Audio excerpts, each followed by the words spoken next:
बिस्मिल्लाहिर्रहमानिर्रहीम। अस्सलाम वालेकुम students, welcome back to another video after time with हमारा आशा। कैसे हैं आप सब? आई होप सो आप सब खैरियत से होंगे और आप बच्चों ने फिजिक्स 9th क्लास की फिजिक्स का चैप्टर नंबर 5 स्टार्ट कर लिया होगा, जो कि फर्स्ट लेक्चर हमने कवर कर लिया था, जिसमें हमने वर्क, एनर्जी और इसके रिलेटेड जितने भी शॉर्ट क्वेश्चन थे वो कवर किए थे। आज की हमारी जो वीडियो है वो है काइनेटिक एनर्जी के बारे में। काइनेटिक एनर्जी का मैंने आपको बता दिया था कि वो एनर्जी है जो कि मोशन की वजह से होती है, ठीक है। और पोटेंशियल एनर्जी जो है वो हाइट या डिस्टेंस की वजह से होती है, ठीक है। तो यहाँ पे आप लोगों को बताया जा रहा है काइनेटिक एनर्जी के बारे में, जो कि आपका बहुत ही इंपॉर्टेंट लॉन्ग क्वेश्चन भी है और शॉर्ट क्वेश्चन भी है, ठीक है। लॉन्ग क्वेश्चन इस तरह से है कि आपने इसकी प्रॉपर डेरिवेशन और एक्सप्लेनेशन करनी है, और शॉर्ट क्वेश्चन इस तरह से पूछा जा सकता है व्हाट इज काइनेटिक एनर्जी। तो फिर आपने जस्ट इसकी डेफिनेशन और इसका फॉर्मूला राइट कर देना, साथ यहाँ यूनिट वगैरह बता सकते हैं आप, ठीक है। क्योंकि एनर्जी का यूनिट जूल है, तो काइनेटिक एनर्जी और पोटेंशियल एनर्जी इन दोनों का भी जूल ही होगा, ठीक है। तो ये आपका शॉर्ट क्वेश्चन कवर हो जाएगा, जिसमें आपने डेफिनेशन बतानी है, इसका यूनिट, और ये बता देना कि ये स्केलर क्वांटिटी है, क्योंकि एनर्जी स्केलर क्वांटिटी है तो जितनी भी इसकी फॉर्म्स है वो भी सारी स्केलर क्वांटिटी ही होंगी, ठीक है। तो आप इसको 3 स्टेप में कर सकते हैं। Definition, it is a scalar quantity and its unit is joule. तो डेफिनेशन मैंने आपको बता दी है, ओरली तो समझा दी है। अब जरा पढ़ लेते हैं कि डेफिनेशन क्या है। The kinetic energy of a body is the energy that a body possesses by virtue of its motion. Motion की वजह से, विर्चू मतलब वजह, तो मोशन की वजह से अगर फोर्स की, मोशन की वजह से अगर किसी भी बॉडी में एनर्जी आ रही है तो वो काइनेटिक एनर्जी है, ठीक है।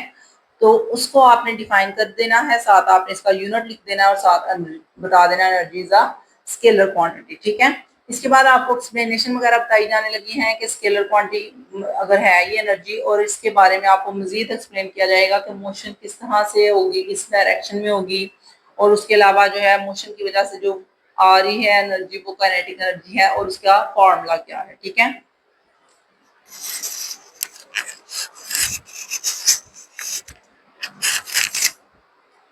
तो सबसे पहले हमारे पास बताया जा रहा है to find out how much kinetic energy a body moving body possesses, यानी कि किसी भी मूविंग बॉडी के अंदर कितनी काइनेटिक एनर्जी हम कैसे चेक कर सकते हैं। तो उसको चेक करने का यहाँ पे एक तरीका बताया गया है।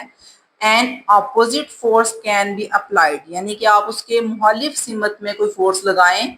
यानी कि अगर कोई बॉडी मूव कर रही है, लेट्स सपोज आपने एक बॉल को मूव करवाया है किसी भी फ्लोर के ऊपर, अब आपने चेक करना है कि मोशन की वजह से उसके अंदर कितनी काइनेटिक एनर्जी आई है। तो आप वो इस तरह चेक कर सकते हैं कि आप क्या करें, आप उसके अपोजिट फोर्स लगाएं, उस बॉल को रोकने की कोशिश करें।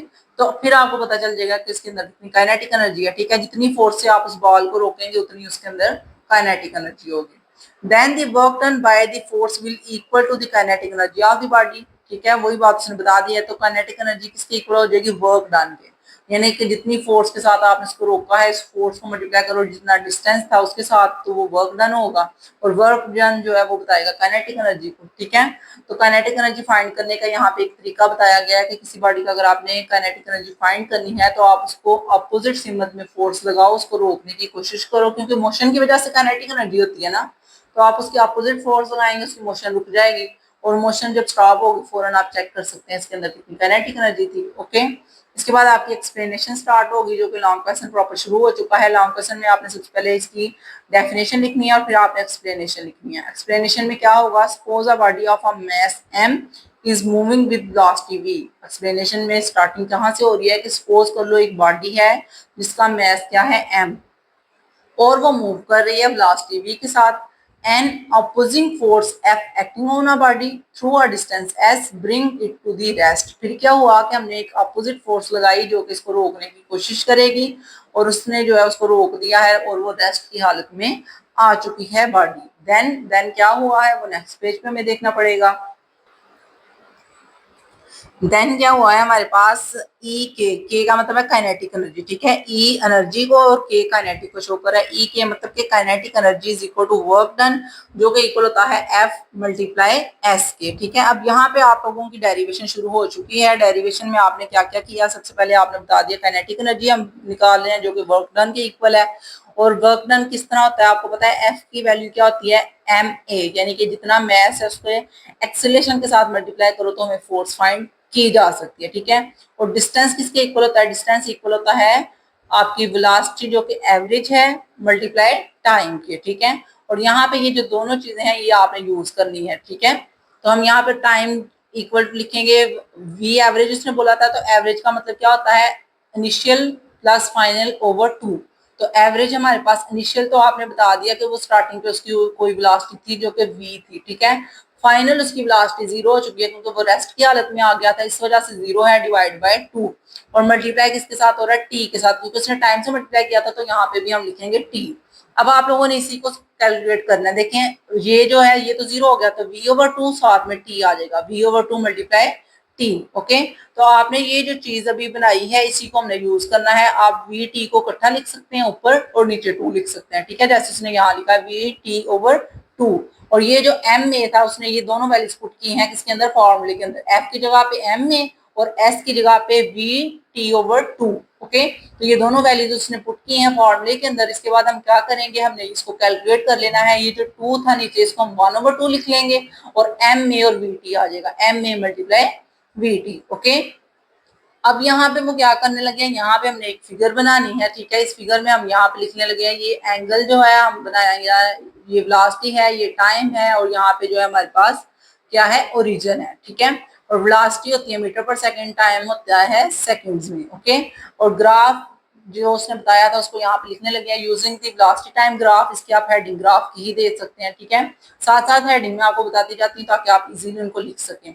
The acceleration a is given by its slope। तो एक्सीलेशन हमें कौन बता रहा है, इसकी स्लोप। और स्लोप मैंने आपको बताया है इस लाइन को कहते हैं स्लोप। ओके, तो स्लोप आपको क्या बता रही है, स्लोप बता रही है कि कितना जो है उसने एक्सीलेशन कवर किया है।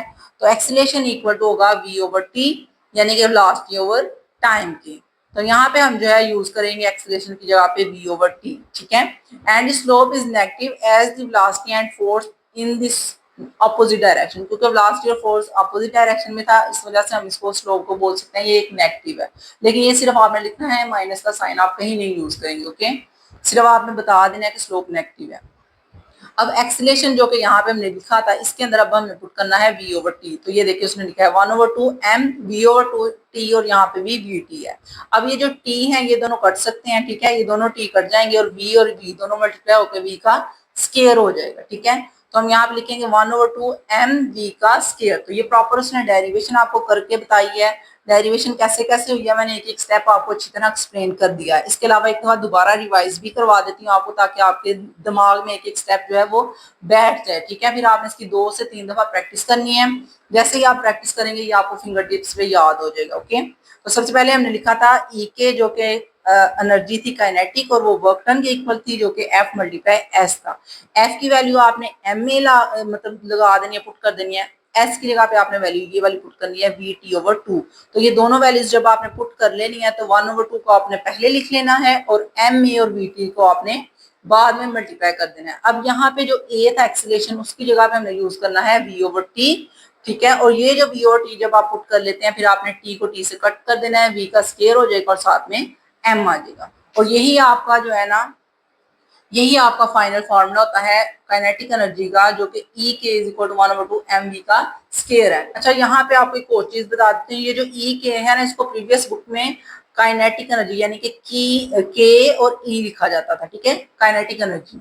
यहाँ पे काइनेटिक एनर्जी को वो इस तरह लिख रहे हैं ई के। तो आपकी मर्जी है आप इसको ई के लिखें या काइनेटिक एनर्जी लिखें, दोनों तरह ही लिखा जा सकता है। लेकिन ये न्यू बुक है इसलिए आपको ये इसी तरह याद करना चाहिए ताकि ज्यादा इजी हो। ई के मतलब कि kinetic energy is equal to 1/2 mv square. Okay, तो ये आप लोगों का बहुत ही इंपॉर्टेंट लॉन्ग क्वेश्चन था जो हमारा कवर हो चुका है। इसके बाद एग्जांपल्स हैं जो कि एग्जांपल उसी फॉर्मूले को डिफाइन करेगी, उसी फॉर्मूले की वजह से हल होगी, ठीक है। अ ट्रक ऑफ मैस 3000 किलोग्राम, यहाँ पे मैस बता दिया है, एम की वैल्यू क्या है 3000 kilogram, is moving on a road with uniform velocity of 45 kilometre per hour. तो ये जो किलोमीटर पर आवर है पहले तो हमें इसको चेंज करना चाहिए, किस में चेंज करेंगे, मीटर पर सेकंड में, ठीक है। तो वो कैसे चेंज करते हैं मैं आपको लिख के बता देती हूँ। आपने 54 को मल्टीप्लाई करना है किलोमीटर, किलो का मतलब क्या होता है 1000, और मीटर हो गया, मीटर तो ऑलरेडी ठीक है। आवर, आवर का मतलब होता है 60 मल्टीप्लाई 60, ठीक है। ये जो मैंने अभी लिखा है ना, ये इन्होंने हल करके नहीं बताया, इन्होंने डायरेक्टली 45 किलोमीटर पर आवर को चेंज करके 15 मीटर पर सेकंड लिख दिया है। लेकिन ये कैसे आया है वो ये तरीका है, ठीक है। क्योंकि ये बड़े यूनिट थे, किलो और मीटर और साथ में आवर, तो बड़े यूनिट को छोटे यूनिट में चेंज करने के लिए आपको 1000 से मल्टीप्लाई करना पड़ेगा और 60 मल्टीप्लाई 60 से डिवाइड करना पड़ेगा। तो ये जब आप इसको कैलकुलेट करते हो तो आंसर आ जाता है आपका 15 मीटर पर सेकंड। अब आपने इसको छोटे यूनिट में कन्वर्ट कर लिया, ठीक है। तो ये दोनों काम आपको गिवन डेटा में करने पड़ेंगे। फिर टू फाइंड में आप लिखेंगे काइनेटिक एनर्जी, जो कि आपने फाइंड करनी है। उसके बाद आपने पुटिंग द फॉर्मूला, यानी कि फॉर्मूला कौन सा हमारा, वो है kinetic energy is equal to 1/2 mv square. ये आपकी एमसीक्यूज भी हो सकती है, शॉर्ट क्वेश्चन में भी आपने लिखना है और लॉन्ग में तो आपने इसको प्रूव करना है, इसलिए इसको अच्छी तरह याद कीजिएगा, ठीक है। 1/2 mv स्क्वायर। अब ये जो m था उसने बताया था 3000 है, v हमने जो है वो फाइंड कर लिया है जो कि 15 निकला है, ठीक है। 15 का स्क्वायर करेंगे तो इस सारे को जब आप कैलकुलेट करते हो तो आपका आंसर आएगा 3375 एंड 00 जूल। जूल उसने क्यों यूज किया, मैंने आपको बता दिया था कि एनर्जी का यूनिट भी जूल है, वर्क का यूनिट भी जूल है। जितनी भी किस्म की एनर्जी हो, काइनेटिक, पोटेंशियल, इलेक्ट्रिक, जो जो भी आ रही है, ठीक है, जहां पे भी एनर्जी का वर्ड आएगा तो आप इसका यूनिट जूल ही लगाना है, ओके। तो इसका यूनिट भी जूल ही आएगा साथ, और साथ में उसने किलो में इसको कन्वर्ट कर दिया क्योंकि ये 00 लगे थे तो पॉइंट को यहाँ से यहाँ पर मूव करवाया, 3 डिजिट आगे मूव करवाया तो 10 की पावर 3 आएगा जो कि किलो होता है, ठीक है। साथ ही मैंने आपको पूरा फॉर्मूला भी बता दिया है, हल करके भी बता दिया ताकि आपकी जो है आसानी हो जाए, आपको समझ आ जाए ये कैसे आया है। इसके बाद आ जाता है पोटेंशियल एनर्जी, जो कि हमारा सेकंड लॉन्ग क्वेश्चन है, जो कि बहुत ही इंपॉर्टेंट है। इस लॉन्ग क्वेश्चन में भी आपको सबसे पहले बताना पड़ेगा कि पोटेंशियल एनर्जी की डेफिनेशन क्या है, ठीक है। और मैंने आपको बताया था ये स्टोर एनर्जी होती है जो कि हाइट की वजह से होती है या फिर डिस्टेंस वगैरह की वजह से हो जाती है, ठीक है। तो यहाँ पे आप सबसे पहले देखेंगे उसने क्या बताया, in the previous session we have been seen that work done on a body is used to increase its kinetic energy, ठीक है। तो यहाँ पे आपने प्रीवियस पढ़ लिया है कि वर्क डन जो है ये यूज होता है जब काइनेटिक एनर्जी ज्यादा हो जाती है, ठीक है। Some time the work done on a body does not increase its kinetic energy, कभी कभी जो वर्क डन होता है वो काइनेटिक एनर्जी को बढ़ाता नहीं है, rather it is store in the body as potential energy, बल्कि ये चेंज हो जाता है किसमें, पोटेंशियल एनर्जी में, ठीक है। और वही आपको यहाँ पे डेफिनेशन बताने लगे हैं जो कि पोटेंशियल एनर्जी की डेफिनेशन में आएगा कि वो क्या है। डेफिनेशन हमारे पास, potential energy is defined as the energy that a body possesses by virtue of its position or deformation। मैंने आपको बता दिया था कि पोजीशन की वजह से, यानी कि हाइट या किसी भी तरह से पोजीशन बंदे की जो चेंज होगी या किसी भी बॉडी की, वो पोटेंशियल एनर्जी को डिफाइन करती है, ठीक है। तो ये आपकी डेफिनेशन है जो कि आपने याद करनी है कि किसी भी बॉडी की पोजीशन की वजह से जो एनर्जी आती है वो उसकी पोटेंशियल एनर्जी है, और मोशन की वजह से जो एनर्जी आती है वो काइनेटिक एनर्जी है, ठीक है। ये दो ही वर्ड है, मोशन और position, virtue of motion and virtue of position, ये दो वर्ड हैं जो कि दोनों डेफिनेशन को डिफाइन कर रहे हैं। तो आपने इन दोनों वर्ड को अपनी फिंगर टिप्स पे याद कर लेना है। वर्च्यू ऑफ पोजीशन हो तो पोटेंशियल एनर्जी है, वर्च्यू ऑफ मोशन हो तो काइनेटिक एनर्जी है, ओके। इसके बाद आ जाएगा फॉर्म्स ऑफ पोटेंशियल एनर्जी, और ये आपका लॉन्ग क्वेश्चन अब बन जाएगा। लॉन्ग क्वेश्चन इस तरह पेपर में आ सकता है, define potential energy and right it's forms, ठीक है। तो आपने पोटेंशियल एनर्जी की डेफिनेशन लिखनी है और नीचे से ये वाली इसकी फॉर्म्स हो जाएंगी। और जब शॉर्ट क्वेश्चन आएगा तो सिर्फ आपने इसकी डेफिनेशन लिखनी है पोटेंशियल एनर्जी की, साथ बता देना है कि ये एक स्केलर क्वांटिटी है। और इसके अलावा आप ये भी बता सकते हैं कि जो हमारे पास पोटेंशियल एनर्जी है उसकी फॉर्म्स के नाम लिख दें, जैसे कि ग्रेविटेशनल पोटेंशियल एनर्जी है, या फिर आगे उसने बताई गई है 2-3 नाम लिख के, तो आप इसके शॉर्ट क्वेश्चन को कर सकते हैं, ठीक है। अब हम इसके लॉन्ग क्वेश्चन को रीड कर लेते हैं कि लॉन्ग क्वेश्चन में कैसे कैसे करना है। सबसे पहले लॉन्ग क्वेश्चन में डेफिनेशन आएगी, उसके बाद आप इसकी फॉर्म्स लिखेंगे सारी, ठीक है।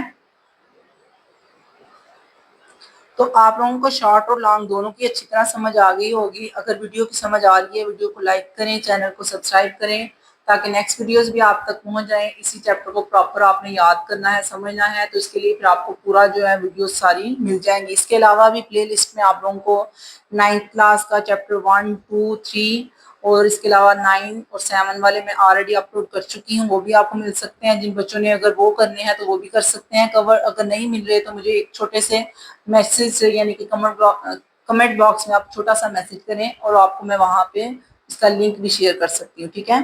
तो स्टार्ट करते हैं। Forms of potential energy, forms कितनी है इसकी, there are many forms of potential energy as mention above, जैसे कि ऊपर हमने बता दिया था। The energy possessed by an object by virtue of its position relative to the earth is known as gravitational potential energy। और ये definition किसकी है? ग्रेविटेशनल पोटेंशियल एनर्जी की, जो कि ये बता रहे हैं कि किसी भी बॉडी की जो पोजीशन की वजह से मोशन में आती है, चेंज आ जाता है, जो कि अर्थ के लिहाज से है, उसको हम कहते हैं पोटेंशियल एनर्जी। ठीक है। और यहाँ पे सुनता है अ train is changing potential energy every moment in the ruler coaster, यानी कि आपने कोई रूलर कोस्टर देखा है, इसके अंदर क्या है, पोटेंशियल एनर्जी हर वक्त चेंज हो रही है। क्यों? क्योंकि मोशन चेंज हो रही है, ये अपनी देखिए ना, पोजीशन बदलता जा रहा है, मोशन की वजह से इसकी पोजीशन बदल रही है, तो पोजीशन बदली है तो पोटेंशियल एनर्जी भी चेंज होती रहेगी। ठीक है। ये आपकी एग्जाम्पल है जो कि आप एग्जाम्पल में लिख सकते हैं, और ये शॉर्ट क्वेश्चन अलग से भी आ सकता है, what is gravitational potential energy. ठीक है। और ये जो अलग से शॉर्ट क्वेश्चन, उसमें आपने ये वाला डेफिनेशन लिख के साथ में एग्जाम्पल देनी है। ठीक है। इसके बाद नेक्स्ट पेज पे देख लेते हैं, यहाँ पे भी छोटे छोटे शॉर्ट क्वेश्चन भी आ रहे हैं, और ये लॉन्ग क्वेश्चन का भी पार्ट है। ठीक है। जब लॉन्ग क्वेश्चन आएगा तो आपने ग्रेविटेशनल पोटेंशियल एनर्जी की भी प्रॉपर हेडिंग देनी है, और उसके आगे ये जो नीचे लिखी हुई है ना डेफिनेशन, इनकी भी हेडिंग देनी है। ठीक है। नंबर 1 पे आपकी आ रही है इलास्टिक पोटेंशियल एनर्जी, इसकी भी हेडिंग देंगे। केमिकल पोटेंशियल एनर्जी, इसकी भी हेडिंग देंगे। थर्मल एंड इंटरनल एनर्जी, इसकी भी हेडिंग देंगे। और न्यूक्लियर एनर्जी, इसकी भी हेडिंग देंगे। ठीक है। ये सारे ही करने हैं, और ये अलग अलग से शॉर्ट क्वेश्चन भी आ सकते हैं, डिफरेंस की तरह भी पूछा जा सकता है, या फिर प्रॉपर शॉर्ट क्वेश्चन भी पूछा जा सकता है, तो आपने इसको उस लिहाज से भी कवर कर लेना है। ठीक है। तो स्टार्ट करते हैं। हमारा पोटेंशियल एनर्जी की जो पहली डेफिनेशन ग्रेविटेशन आपने कर ली है, दूसरी है इलास्टिक पोटेंशियल एनर्जी। तो इलास्टिक पोटेंशियल एनर्जी क्या है? The energy store in a compress और स्ट्रेच स्प्रिंग, यानी कि किसी भी स्ट्रेच कहते हैं खींचे हुए, तनाव, यानी कि आपने किसी भी स्प्रिंग को खींच दिया जोर से, तो फिर उसके अंदर इलास्टिक पोटेंशियल एनर्जी आ जाएगी। या फिर आपने इसको कंप्रेस कर दिया, यानी कि दबा दिया, दबाने की वजह से भी किसी भी स्प्रिंग के अंदर जो एनर्जी आएगी वो भी इलास्टिक पोटेंशियल एनर्जी। या फिर जोर से आपने इसको खींच दिया, जैसे आपको पता है ना, इन पेंसिल्स के अंदर स्प्रिंग होता है, तो आप इस स्प्रिंग को निकाल के खींच देते हो जोर से, तो वो भी इलास्टिक पोटेंशियल एनर्जी एक एग्जांपल है। और अगर आप उसको दबा देते हो जोर से, फिर भी उसके अंदर इलास्टिक पोटेंशियल एनर्जी आ जाती है। वो एनर्जी क्या करती है, जब आप हाथ पीछे करते हो तो वो स्प्रिंग वापस अपनी जगह पे आ जाएगा। ठीक है। वो एनर्जी जो उसके अंदर स्टोर हुई थी उसी वजह से आया। ठीक है। उसी तरह जब आप उसको खींचते हो तो उसके अंदर एनर्जी स्टोर हो जाती है, जैसे ही आप उसको छोड़ोगे तो वो अपनी ओरिजिनल पोजीशन पे आ जाएगा। और वो भी कैसे आया है, जो कि उसके अंदर एनर्जी स्टोर थी उसी की वजह से आया। ठीक है। नेक्स्ट आपकी डेफिनेशन यहाँ से शुरू होगी, दी से। The potential energy in the chemicals of a battery is called chemical potential energy. आपको पता है जितनी भी बैटरीज होती हैं उनके अंदर सेल होते हैं, और उन सेल्स के अंदर क्या होती है, केमिकल एनर्जी होती है। क्योंकि जब वो सेल आप किसी भी शॉप से लेके आते हैं तो उसके अंदर एनर्जी होती है, तभी तो आपके रिमोट्स या जो भी जिसमें भी आपने सेल डालना है वो चल रहा है। ठीक है। तो उसके अंदर केमिकल एनर्जी होती है, क्योंकि केमिकल रिएक्शन हो रहे होते हैं उसके अंदर, which is changed to the electrical energy by chemical reaction। बाद में वो इलेक्ट्रिकल एनर्जी में भी चेंज हो जाते हैं। उसके बाद आएगा थर्मल और इंटरनल एनर्जी। थर्मल एनर्जी और इंटरनल एनर्जी मैंने आपको लास्ट वाला जो था इसका लेक्चर, मेरे हाल में 7 वाले का या 6 वाले का, किसी एक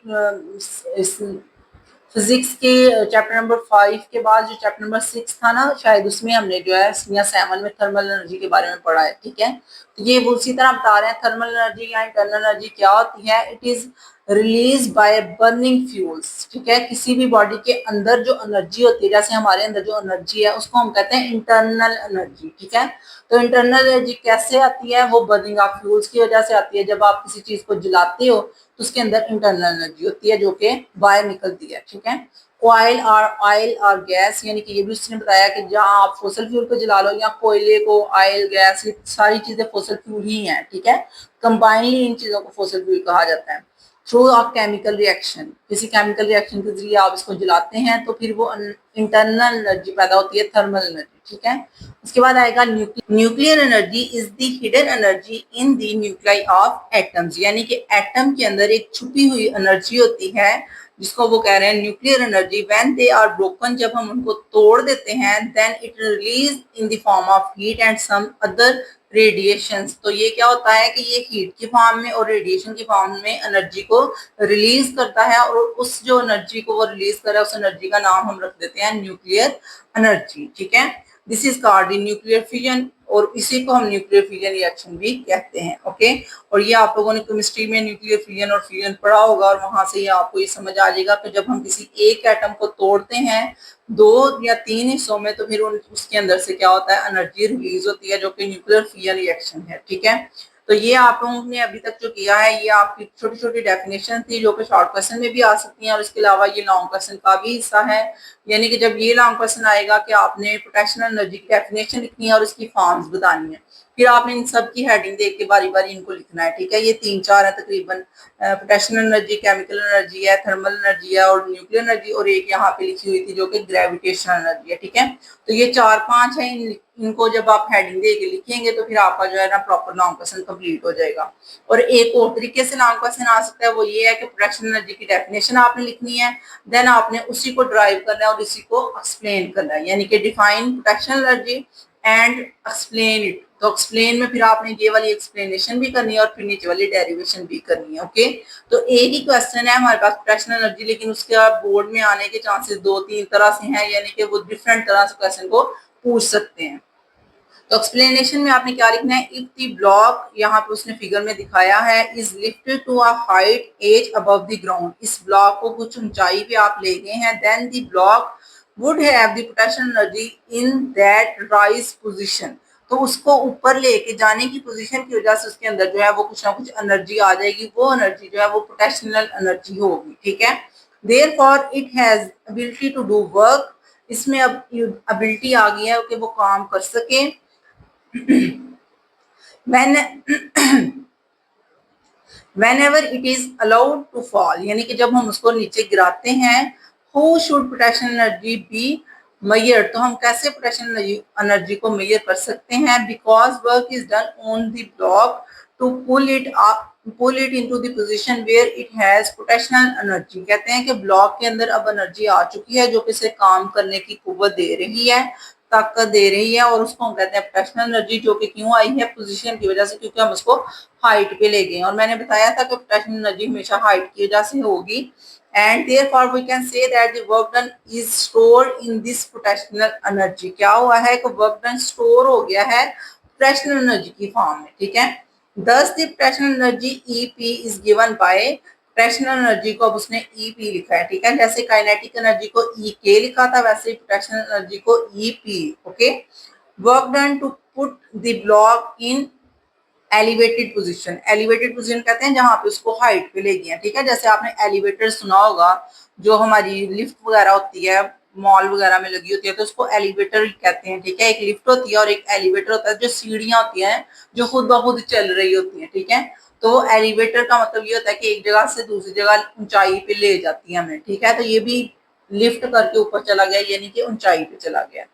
उसके बाद डेरिवेशन आपकी स्टार्ट हो जाएगी, the applied force necessary to lift the block with constant velocity is equal to the weight W, क्योंकि एक फोर्स लगाई गई है जो कि इसको ऊपर लेके गई है, ब्लॉक को कांस्टेंट वेलोसिटी के साथ, जो कि इक्वल हो जाएगी उसके वेट के, जितना वजन है उतनी ही फोर्स लगा के हमें उसको ऊपर लेके जाना पड़ रहा है of the block, and since W is equal to mg, जैसे कि आप सबको ये फॉर्मूला याद होगा कि वेट इक्वल होता है मास मल्टीप्लाई ग्रेविटी, G की वैल्यू जो होती है। ठीक है, जो कि 10 मीटर पर सेकेंड है। Therefore the potential energy of the block at the height h become, तो फिर हम उसको बोलेंगे जो पोटेंशियल एनर्जी है वो WH के इक्वल होगी। ठीक है, हाइट जो है उसको उसने H लिखा और W का मतलब जो है उसका वेट, क्योंकि जितना वेट था उतनी हमने फोर्स लगाई है। तो वैसे तो आपका फॉर्मूला होता था F मल्टीप्लाई S। ठीक है, यही आपने याद किया था ना एनर्जी का फॉर्मूला। अब जो हमारा फॉर्मूला है, जो वर्क डन का फॉर्मूला था, वो चेंज हो जाएगा WH में। ठीक है, वैसे तो आपने फॉर्मूला पढ़ा था ना वर्क डन का, work done is equal to F multiply S, आपने ये फॉर्मूला रीड किया था। इसी को अब वो वर्क डन की जगह पे लिख रहे हैं एनर्जी पोटेंशियल, और जो हमारे पास F है उसकी जगह पे हमारे पास वेट आएगा, और जो S है उसकी जगह पे हाइट आएगी। ओके, तो आगे से लिखा है potential energy is equal to, ये जो W था ये हमने अभी लिखा है, W की वैल्यू mg है, तो यहाँ पे हम लिखेंगे mg और h वैसे का वैसे ही आ जाएगा। तो अब आपने ड्राइव कर ली है पोटेंशियल एनर्जी जो कि इक्वल होती है mg h के। ठीक है, तो m मैस है, g ग्रेविटी की वैल्यू है, और h जो है उसकी हाइट यानी कि डिस्टेंस ही है। ठीक है, ये डिस्टेंस ही है लेकिन इसको हाइट की सूरत में उसने लिख दिया है।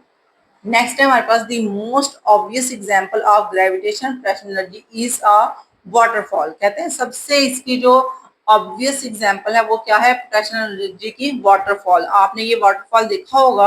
अब हम कहते हैं कि जो पानी गिर रहा है ऊंचाई से अगर गिर रहा है तो इसके अंदर क्या है, पोटेंशियल एनर्जी है, क्योंकि अगर ये ऊपर से नीचे की तरफ में आ रहा है तो इसके अंदर पोटेंशियल एनर्जी है। और यही पोटेंशियल एनर्जी आगे अगर हमने यहाँ पे कोई टरबाइन वगैरह लगाई होती तो हमारा जो उसके अंदर लगा हुआ जनरेटर है वो घूमता और उसकी वजह से हम इलेक्ट्रिसिटी पैदा कर सकते थे। ठीक है, तो इस वजह से उसने बोला है कि जो जो वाटर हाइट से आ रहा है नीचे जमीन की तरफ को तो उसके अंदर पोटेंशियल एनर्जी है, क्योंकि हाइट की वजह से पोटेंशियल एनर्जी होती है। When the water fall into the bottom it can be use to run turbine. वही बात मैंने बता दी कि अगर यहाँ टरबाइन लगी होती तो हम इसके जरिए से इलेक्ट्रिसिटी पैदा कर सकते थे। ठीक है, to produce the electricity and thus can do the work. और इस वजह से जो है वो उसने काम किया है, पोटेंशियल एनर्जी ने काम किया, क्योंकि एनर्जी जो होती है वो ही ताकत देती है वर्क करने की। ठीक है, तो वर्क कैसे हुआ, जब वो हाइट से वाटरफॉल हुआ है उसके ऊपर मशीन के ऊपर जो हमने यहाँ पे टरबाइन वगैरह लगाई होगी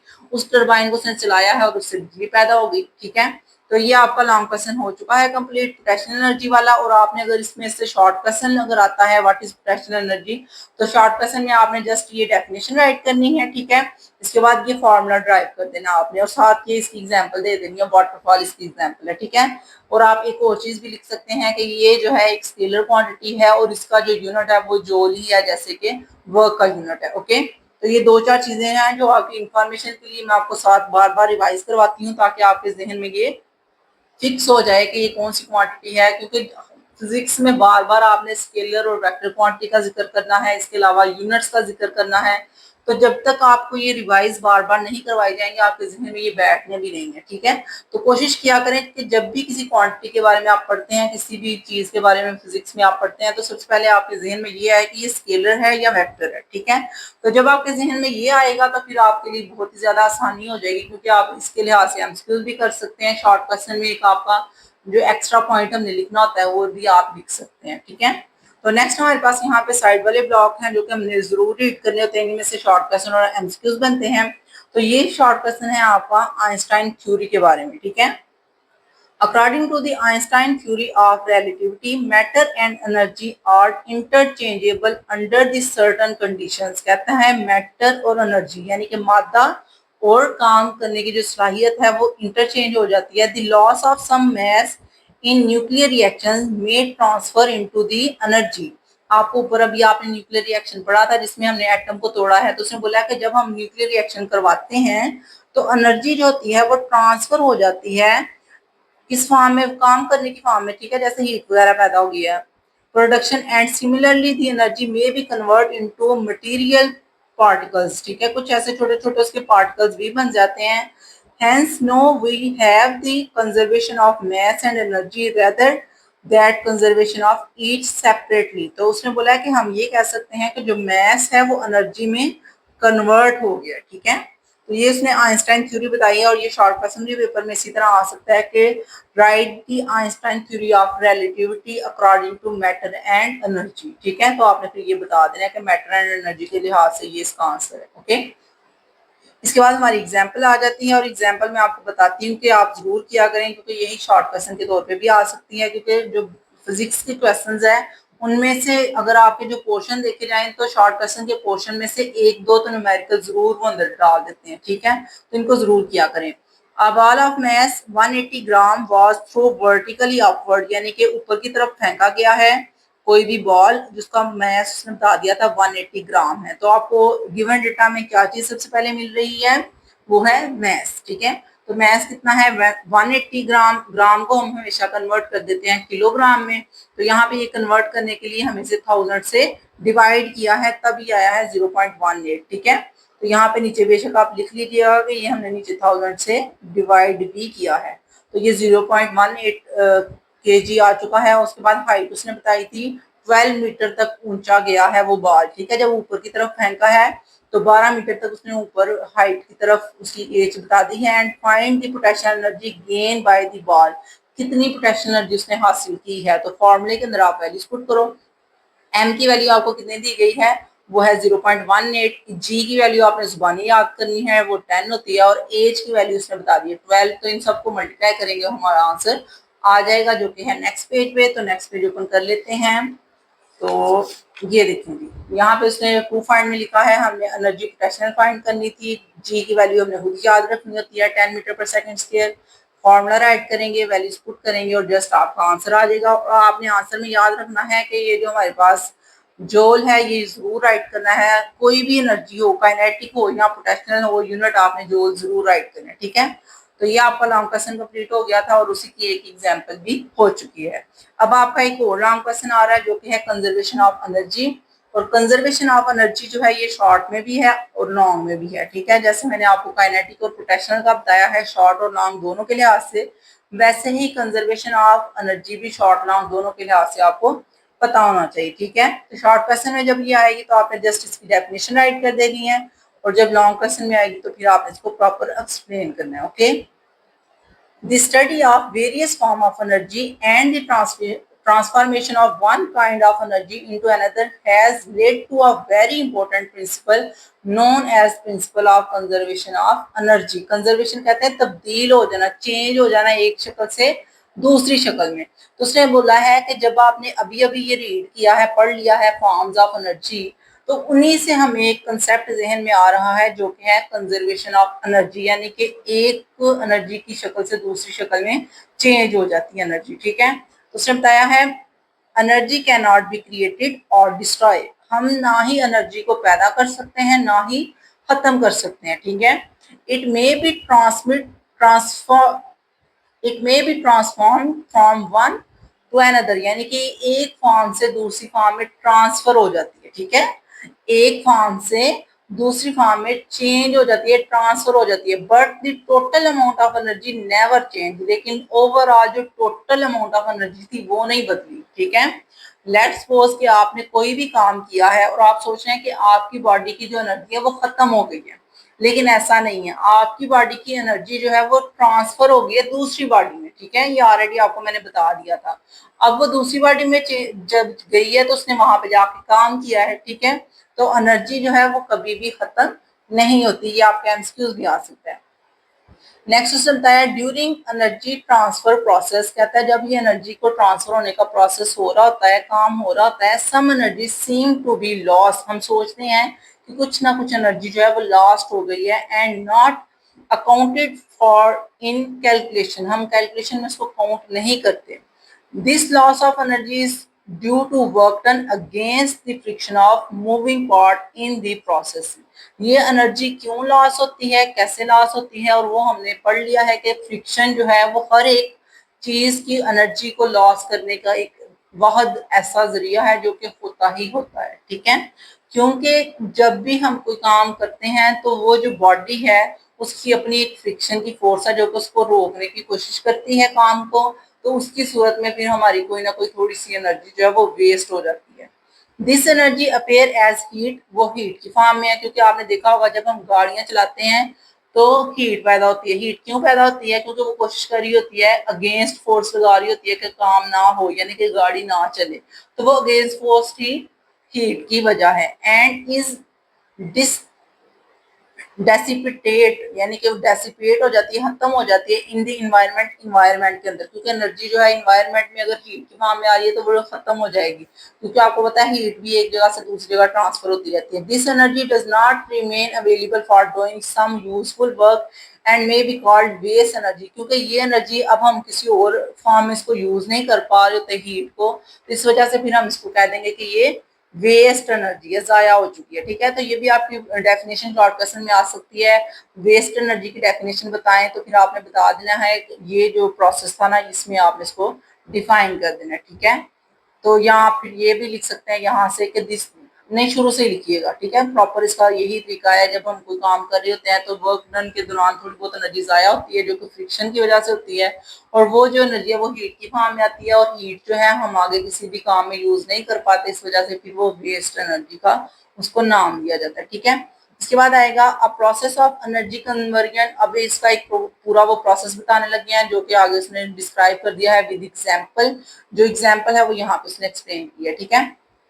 तो ये हेडिंग आपकी आएगी एक्सप्लेनेशन की, क्योंकि लॉन्ग क्वेश्चन जब आप लिखेंगे तो सबसे पहले आप ये हेडिंग देंगे, ठीक है। इसके बाद आप वेस्ट एनर्जी का लिख के नीचे एक्सप्लेनेशन स्टार्ट कर देंगे और देन डेरिवेशन, ठीक है।